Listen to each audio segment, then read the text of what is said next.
Bonjour tout le monde, bienvenue sur ma chaîne YouTube. Aujourd'hui, on va essayer de faire une étude détaillée de la cryptographie. Si vous vous rappelez, lors de la vidéo précédente, à propos de l'introduction sur la cryptographie, je vous avais présenté les 4 concepts sur lesquels repose cette technologie, à savoir la confidentialité, l'intégrité, l'authentification et l'anti-replay. Pour ne pas tarder, on va essayer rapidement de voir en premier lieu la confidentialité. Comme je vous l'ai présenté ici, la confidentialité est le fait de brouiller les données afin que seul le destinataire concerné est le seul à y avoir accès. Ceci est généralement réalisé par un moyen de cryptage. Les données avant d'être cryptées sont appelées texte clair. Une fois les données chiffrées, elles sont appelées texte chiffré.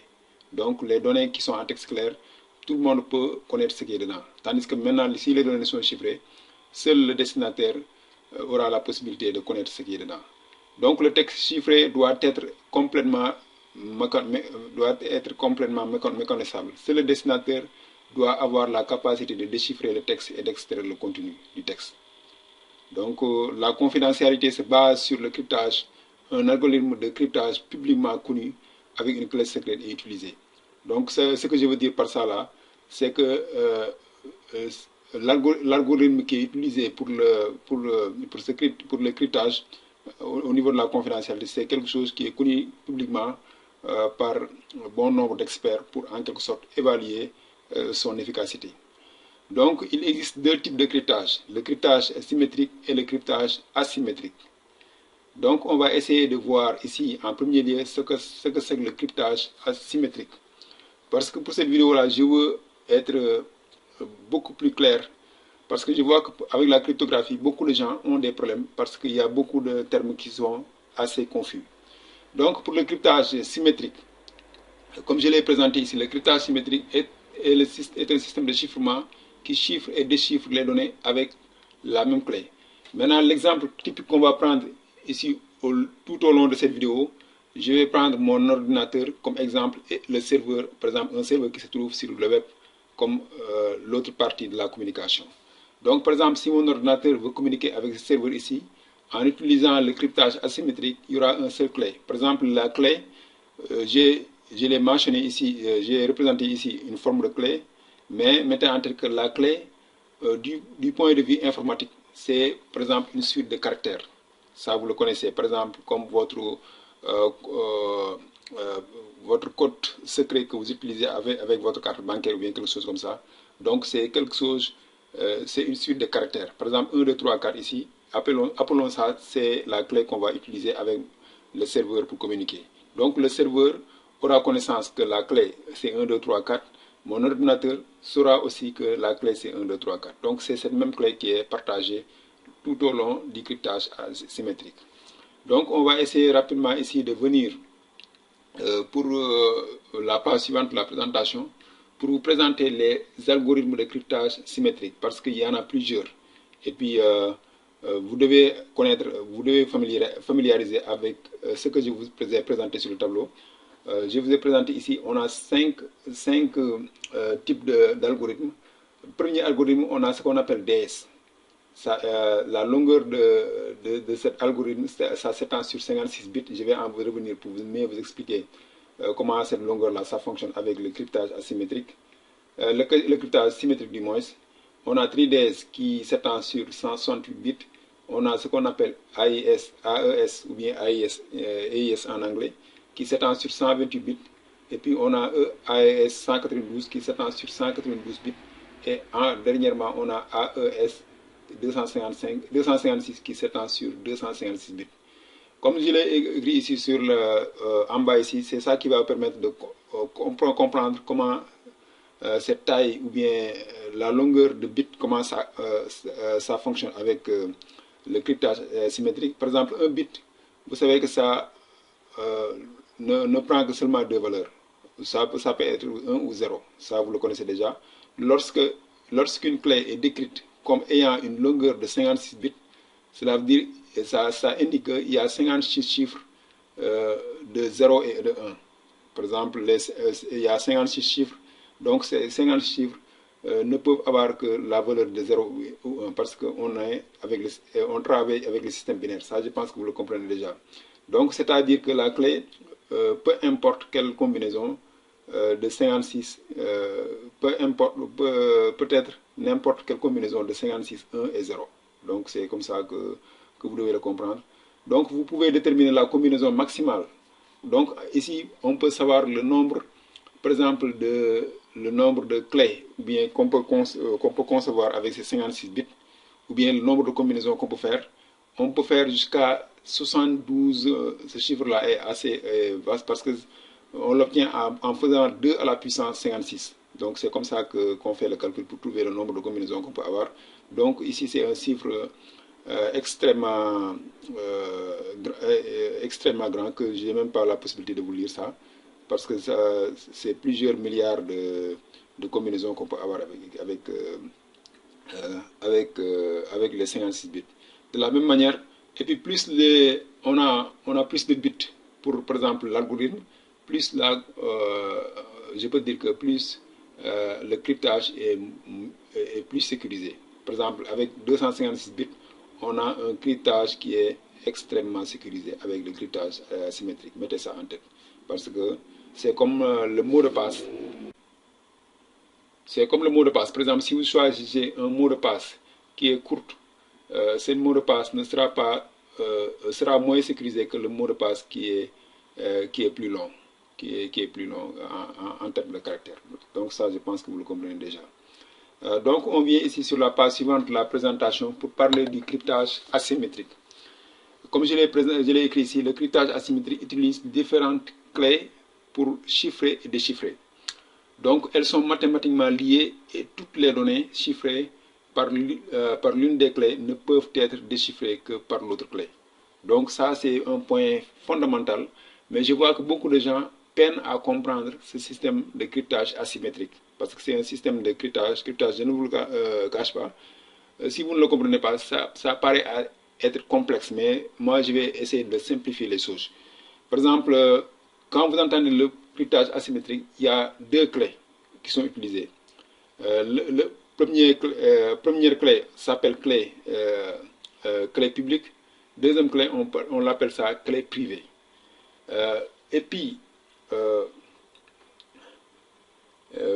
la clé privée ne bouge pas. Ça reste avec, par exemple, si je prends le cas à mon ordinateur qui communique avec le serveur, la clé privée de mon ordinateur ne bouge pas, il reste avec mon ordinateur.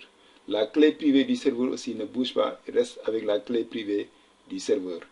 L'avantage en est que tout ce qui est encrypté, tout ce qui est crypté avec la clé publique de mon ordinateur, c'est seulement la clé privée de mon ordinateur qui aura la possibilité de déchiffrer ça. Donc c'est ça qui fait l'efficacité ou bien qui fait la sécurité, qu'il y a une sécurité extrême avec le cryptage asymétrique. De la même manière, tout ce qui est crypté avec la clé privée du serveur, c'est seulement avec la clé publique du serveur, c'est seulement la clé privée du serveur qui aura la possibilité de déchiffrer ça. Donc on vient ici pour continuer avec la présentation, comme je l'ai écrit ici. L'une de ces clés est stockée en toute sécurité et n'est jamais partagée avec quelqu'un d'autre. Cette clé est appelée clé privée, comme je viens de vous l'expliquer. Tandis que l'autre clé est mise à la disposition du monde. Cette clé est la clé publique. Donc votre clé publique, n'ayez pas peur, c'est quelque chose que vous pouvez donner au monde entier. Par exemple, mon ordinateur peut envoyer sa clé publique à tout le monde, à toutes les personnes qui sont, ou bien tous les appareils qui sont connectés sur Internet. Ça ne va pas leur servir à grand chose parce que l'essentiel, la clé privée reste sur place, ça ne bouge pas. Donc ça, il faut bien le comprendre. Donc chacune de ces clés peuvent être utilisées de différentes manières afin d'atteindre différentes fonctionnalités. Comme je vous l'ai dit, on peut crypter avec la clé privée et décrypter avec la clé publique. De la même manière, on peut crypter avec la clé publique et décrypter avec la clé privée. Donc ça va dans les deux sens. Donc le cryptage asymétrique est considéré comme plus sécurisé que le cryptage.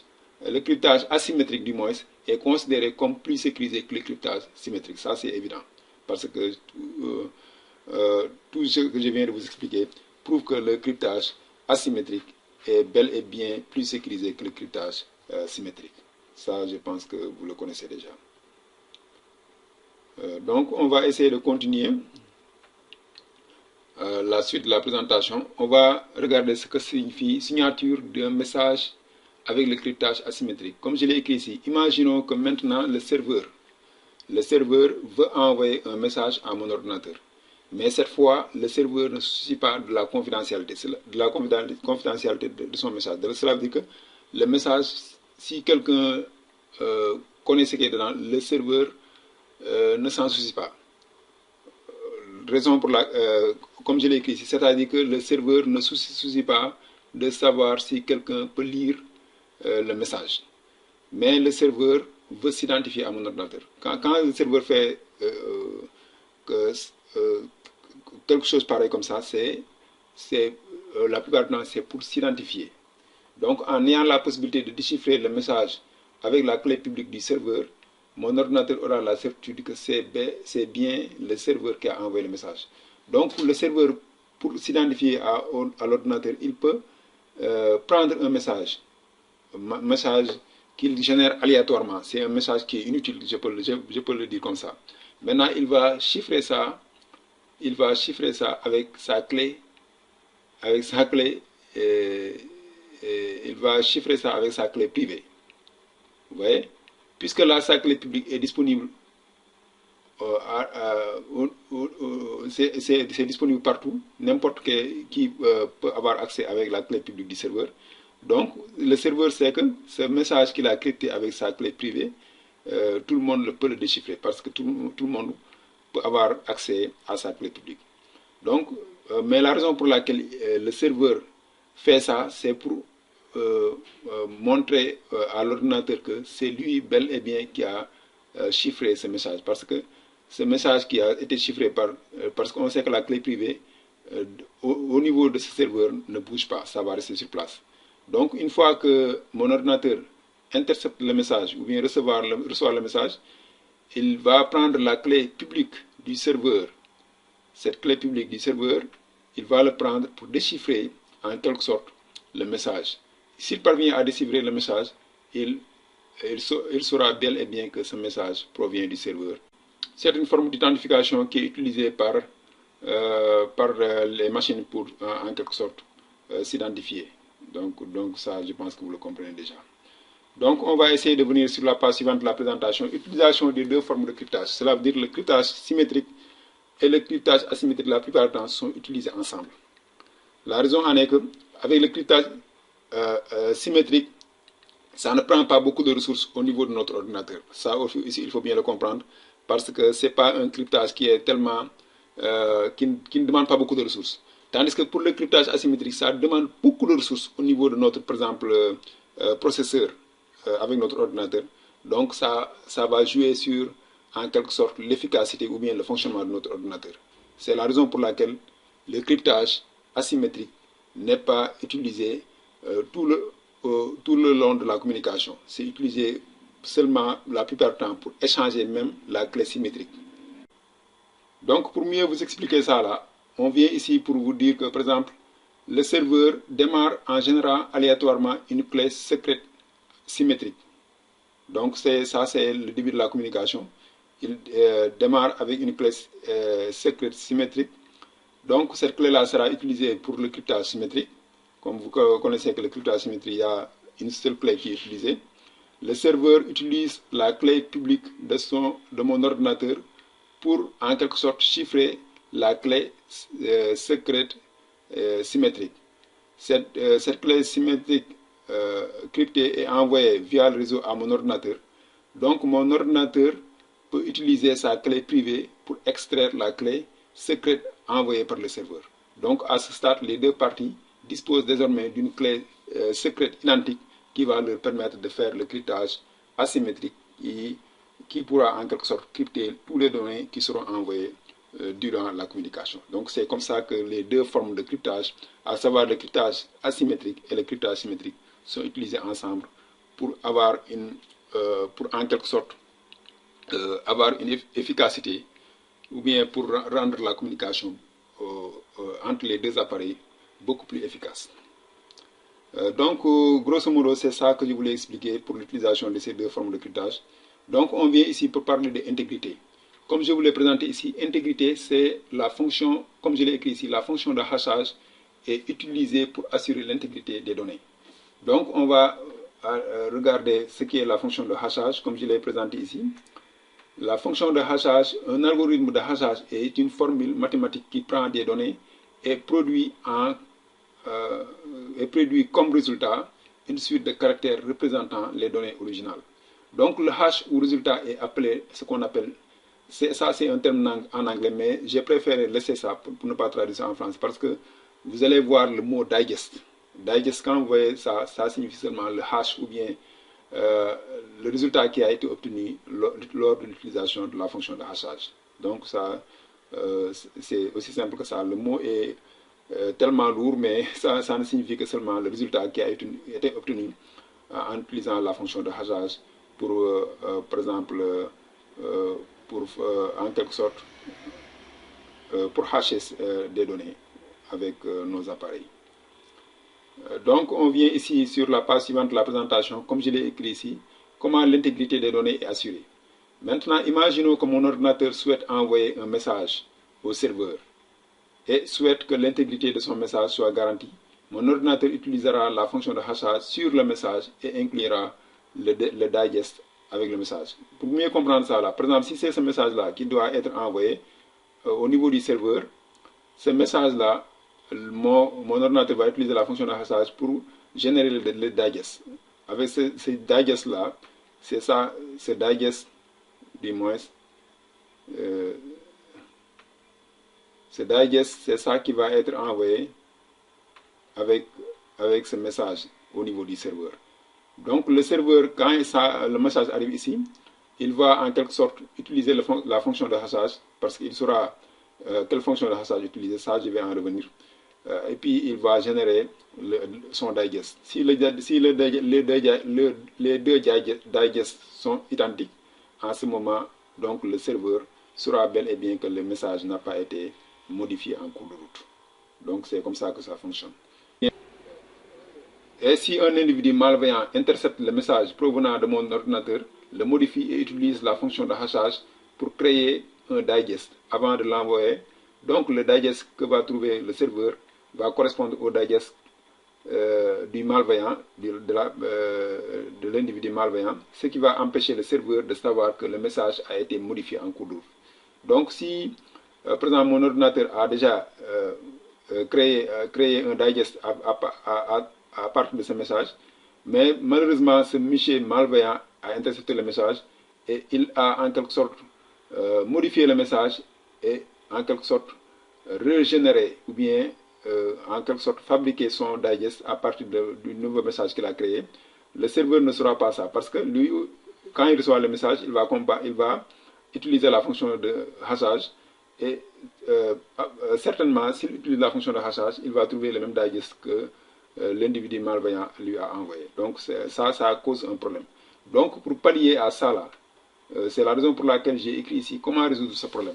Pour résoudre ce problème, j'ai écrit en ajoutant une clé secrète connue uniquement par mon ordinateur et le serveur au message avant de calculer le digest.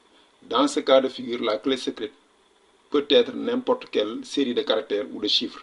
Donc en ce moment, pour pallier ça là, il faudra avoir une clé secrète qui sera en quelque sorte partagée entre les deux, entre mon ordinateur et le serveur. Donc le digest, comme je l'ai écrit, avant d'envoyer le message, mon ordinateur combine le message, la clé secrète et calcule le digest. Donc il va combiner le message et la clé secrète et à partir de cela, il va en quelque sorte utiliser la fonction de hachage pour calculer le digest. Le digest obtenu et le message sont ensuite envoyés sans la clé secrète. Donc le serveur possédant également la même clé secrète reçoit le message, ajoute la clé secrète, puis recalcule le digest. Donc c'est cette clé secrète qui va empêcher à l'individu malveillant de pouvoir modifier en quelque sorte les données sans que le serveur ne soit pas au courant. Parce que le serveur va se baser sur la clé secrète avant de calculer le digest. Et puis on sait que l'individu malveillant, lui, il n'a pas la clé secrète. Donc cette clé secrète-là, c'est ça qui va en quelque sorte résoudre le problème. Donc l'utilisation d'une clé secrète complètement, conjointement avec un message pour avoir l'intégrité du message. Donc le digest résultant est connu sous le nom de ce qu'on appelle en anglais Message Authentication Code. Quand vous voyez ça là, cela veut dire que c'est l'utilisation de la clé secrète avec le message pour en quelque sorte générer ou bien pour générer en quelque sorte ce qu'on appelle le digest. Donc il existe de nombreuses méthodes différentes pour créer un MAC, cela veut dire Message Authentication Code, chacune combinant la clé secrète avec le message de différentes manières.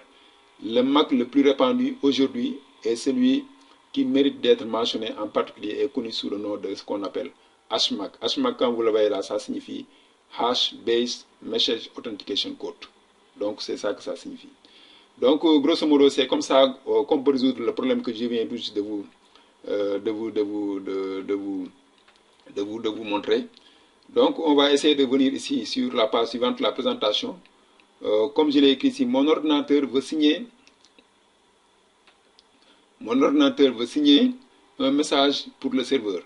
Mon ordinateur exécute son message via un algorithme de hachage, puis crypte le digest obtenu avec sa propre clé privée. Le digest chiffré est ensuite envoyé au serveur avec le message original. Vous voyez que ça c'est assez fondamental. Ça c'est lorsque les deux machines, par exemple mon ordinateur et le serveur, disposent des paires de clés. Cela veut dire la clé publique et la clé privée.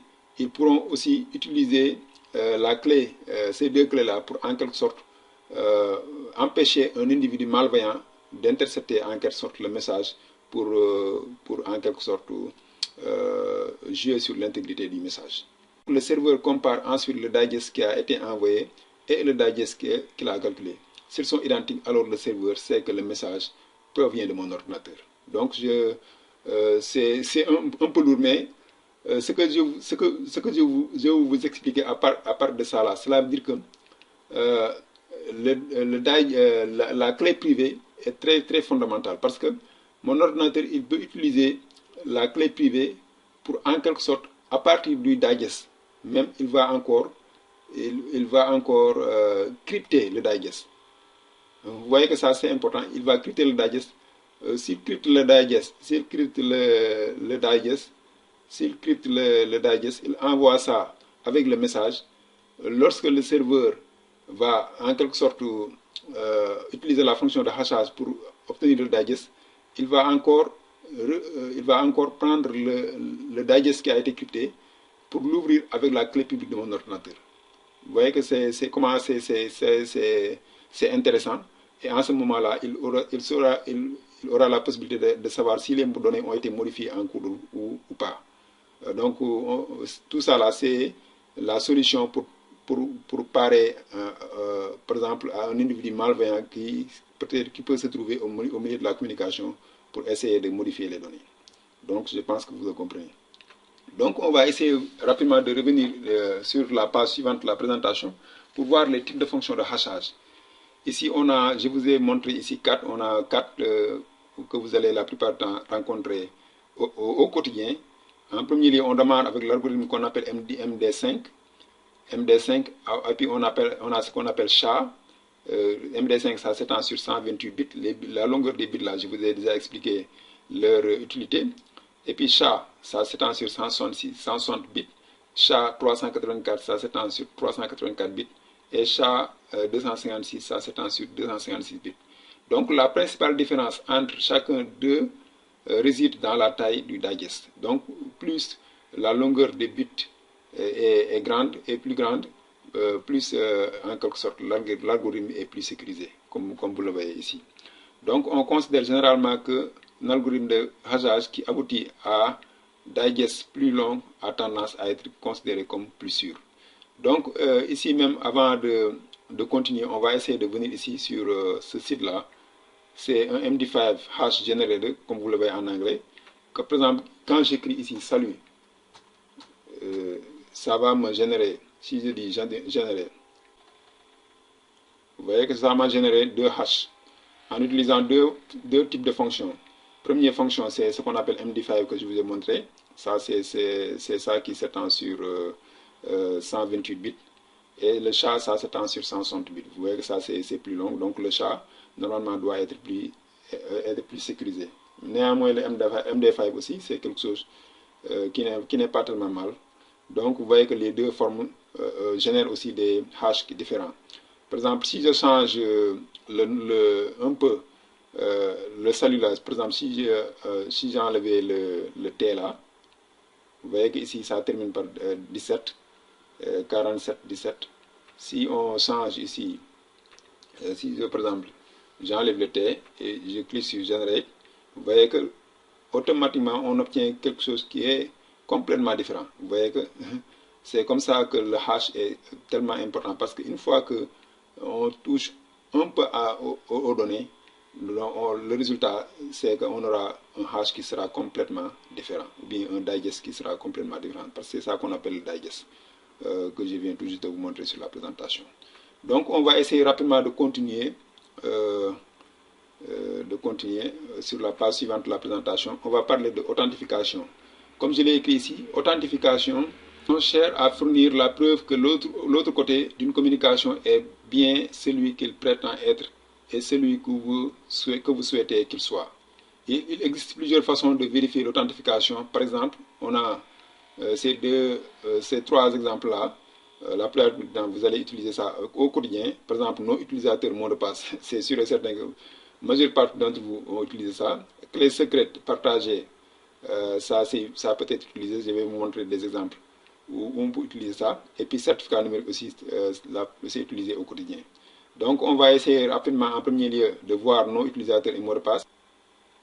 Imaginons que ce qui est montré sur le schéma là, c'est ça que je voulais dire. Ce qui est sur le schéma là, c'est un serveur YouTube avec mon ordinateur. Je peux utiliser mon nom utilisateur et mon mot de passe pour s'identifier sur le serveur de YouTube. Donc le mot de passe, lui, ne doit pas être même envoyé via le réseau. Celui-là conduirait facilement à un potentiel de compromis. Au lieu de cela, un digest est produit à partir du mot de passe et c'est ce digest qui est envoyé via le serveur. Donc du côté du serveur, ce serait une mauvaise pratique de sécurité que de stocker directement les mots de passe. Donc mettez en tête que les serveurs généralement ne stockent pas vos mots de passe. Ce qu'ils stockent, c'est un digest ou bien un hash de votre mot de passe. Donc c'est ça que je voulais expliquer. Donc le digest, la plupart du temps, si je veux me connecter sur youtube.com ou bien ce serveur de YouTube, je dois en quelque sorte mettre mon identifiant et mot de passe, mais mon mot de passe ne sera pas envoyé. Ce qui est envoyé, c'est le digest de mon mot de passe qui sera envoyé et le serveur, en quelque sorte, sera ce digest parce qu'il a sur sa base de données tous les digests des mots de passe qu'il doit confronter avec ses utilisateurs. Donc c'est ça que je voulais vous expliquer. Donc on va essayer rapidement ici de venir sur la page suivante de la présentation pour parler de clés partagées entre les deux parties. Le concept de l'authentification par clé partagée consiste à partager une clé secrète ou une phrase secrète entre deux parties et que les deux parties peuvent prouver qu'ils possèdent la même clé. Un exemple typique de ces clés partagées, c'est l'utilisation de IPsec. IPsec, je pense que j'ai déjà fait une vidéo pour les gens qui veulent connaître certains aspects à propos de cette technologie qui est IPsec. Vous pouvez aller regarder, j'ai fait quelques vidéos à propos de ça. Donc, je n'ai pas besoin d'en revenir. Donc, on va essayer rapidement de continuer avec ce qu'on appelle les certificats numériques. Comme je l'ai écrit ici, c'est la principale méthode d'identification utilisée sur Internet. Les protocoles sécurisant votre session de navigation lors de la visite d'une page web HTTPS. Par exemple, si vous voyez HTTPS, ces pages-là font un usage des certificats numériques. Donc les certificats numériques, vous ne pouvez pas s'en passer à l'heure où nous sommes avec l'avancée de l'Internet. La plupart du temps, c'est utilisé pour se connecter au site web. À l'intérieur d'un certificat numérique se trouve une information très importante. Cela veut dire la clé publique provenant de la paire de clés symétriques. Cette clé permet de vérifier que l'entité qui présente le certificat est véritable propriétaire du certificat. Rappelons qu'avec une paire de clés symétriques, une clé reste privée et jamais partagée avec qui que ce soit. Donc ça vous le connaissez. Et la clé publique est rendue publique comme son nom l'indique. N'importe qui peut obtenir la clé, le certificat numérique de quelqu'un et sa clé publique. Parce que la clé publique, comme son nom l'indique, c'est public. Ça peut être obtenu par tout le monde. Mais en théorie, une seule personne peut exister avec la clé privée correspondante. C'est ça qui est le point fondamental. La clé publique, c'est donné à tout le monde, mais la clé privée, ça reste sur place. Ça, il faut bien le comprendre. C'est ça le concept du cryptage asymétrique. Avant d'accepter un certificat numérique comme preuve de l'identité d'une personne, cette personne doit fournir la preuve qu'elle est en possession de la clé privée correspondante. C'est ça que je viens tout juste de vous expliquer. Certificat numérique, donc c'est comme ça que ça fonctionne. Si vous allez sur, par exemple, si on va ici sur, par exemple, on peut aller sur Facebook. Facebook.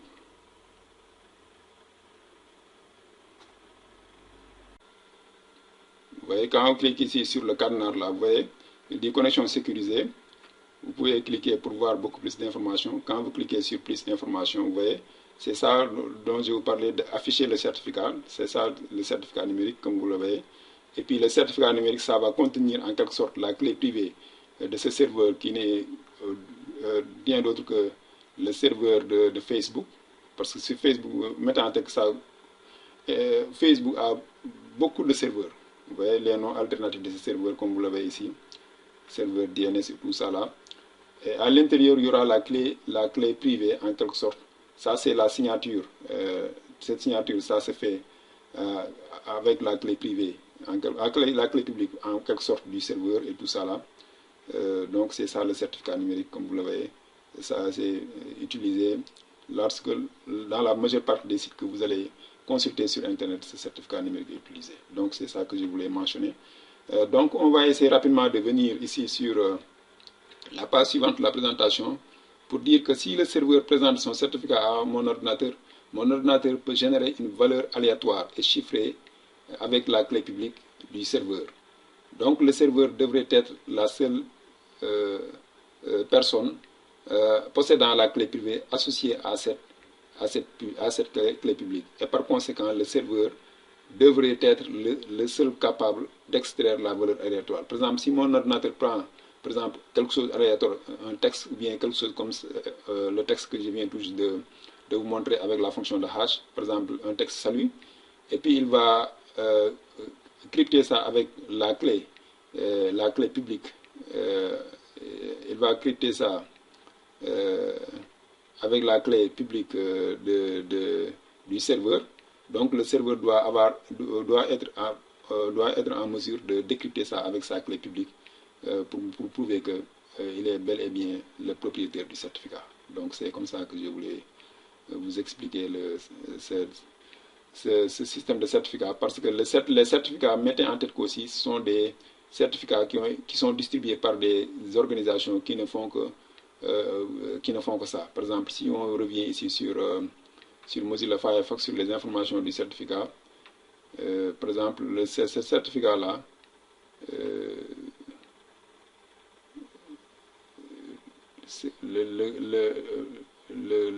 l'organisation qui a donné le certificat, on peut essayer de voir ici, l'autorité du certificat, c'est là. Information sur l'autorité du certificat, c'est cette organisation, il s'appelle OCSP.com.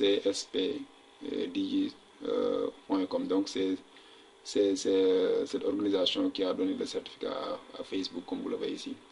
Donc grosso modo, c'est comme ça que ça fonctionne. On va essayer rapidement de venir dernièrement sur ce qu'on appelle l'anti-replay. On ne va pas durer avec ce dernier concept de la cryptographie. Donc, comme je l'ai écrit ici, une protection anti-replay existe pour contrecarrer la duplication des paquets. Anti-replay fonctionne en injectant ce qu'on appelle un numéro de séquence dans le paquet de données. Donc, ce nombre commence généralement à 1 et augmente avec chaque paquet envoyé, identifiant de manière unique un paquet parmi les précédents. Donc c'est cette façon de numéroter les paquets qui, en quelque sorte, va que Anti-Replay utilise pour, en quelque sorte, ne pas permettre à un individu malveillant en quelque sorte, de dupliquer les paquets pour en quelque sorte, pour causer des dégâts au niveau de la communication. Comme je l'ai écrit ici, du côté du récepteur, le dernier numéro de séquence reçu est suivi. Donc, si un paquet avec un numéro de séquence répété est reçu, il est rejeté et considéré comme un paquet relu. Donc, Anti-Replay, son rôle, c'est seulement de numéroter les paquets pour, en quelque sorte, ne pas permettre à un individu malveillant de, en quelque sorte, dupliquer les paquets pour en quelque sorte, causer des dégâts au niveau de la communication. Par exemple, si c'était mon ordinateur et mon serveur, entre mon ordinateur et le serveur, un serveur qui se trouve sur Internet. Donc, grosso modo, c'était ça l'objectif de cette vidéo. Je pense que vous avez appris quelque chose. La vidéo est un peu longue, mais je voulais prendre mon temps pour vous expliquer ces quatre concepts dont repose la cryptographie. Donc, je pense que vous avez appris quelque chose. Je vous remercie d'avoir regardé et je vous donne rendez-vous la prochaine. Merci beaucoup.